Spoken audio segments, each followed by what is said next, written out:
Romi PPP nilai dukungan Jokowi 50% ke Prabowo dan 50% Ganjar.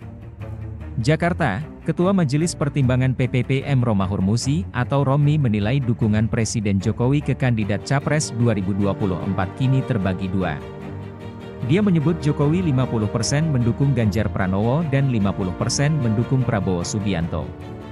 Sebagian diri saya menyatakan yakin, sebagian diri saya menyatakan tidak yakin, 50-50 lah, kata Romi dalam diskusi adu perspektif X Total Politik, Medan Tempur Pasca Putusan MK, Senin, 16 Oktober 2023. Romi menjelaskan ada kehadiran Jokowi baik di pihak Prabowo maupun di pihak Ganjar. Dia menyinggung relawan Jokowi yang saat ini terbagi dukungan ke Prabowo dan Ganjar. Karena begini, tanda-tanda kehadiran Pak Jokowi di tempat Prabowo ada. Tanda-tanda Pak Jokowi masih bersama Ganjar juga ada. Pertama, dari semua for readernya ada projo ke Prabowo, ada lagi relawan yang ke Ganjar, ujarnya. Di sisi lain, kata Romi, sejak awal Jokowi turut hadir dalam deklarasi Ganjar oleh PDIP. Tidak bisa dipungkiri juga menurutnya, kalau Jokowi pun menyiapkan Ganjar untuk dipilih PDIP sebagai capres.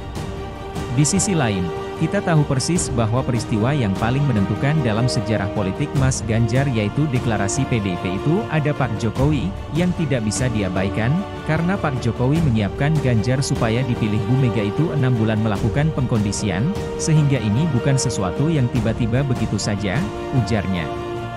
Terlebih lagi, Romi menilai Jokowi berutang jabatan ke PDIP. Yang berarti, PDIP merupakan kendaraan politik Jokowi serta anak dan menantunya. Dan kenyataan bahwa Pak Jokowi berutang setidaknya 7 jabatan publik ke PDIP, beliau dan keluarganya, 2 kali jadi wali kota, 1 kali jadi gubernur, 2 periode presiden, 2 periode jadi wali kota untuk Gibran dan Bobi, di situ beliau berutang kepada PDIP, ujarnya. Artinya itulah kendaraan politik yang digunakan. Sehingga logika politik saya yang menyatakan sebagian saya menolak Pak Jokowi sudah kesana ke kubu Prabowo. Itu karena secara politik norma fatsun dan pertimbangan politik apapun dan etika tidak sepantasnya Pak Jokowi tidak bersama partainya, lanjut Romi. Romi berpandangan hal itu sejak dirinya mendapat informasi-informasi beberapa pekan lalu. Dia pun sudah mengetahui indikasi putusan MK sejak beberapa pekan lalu.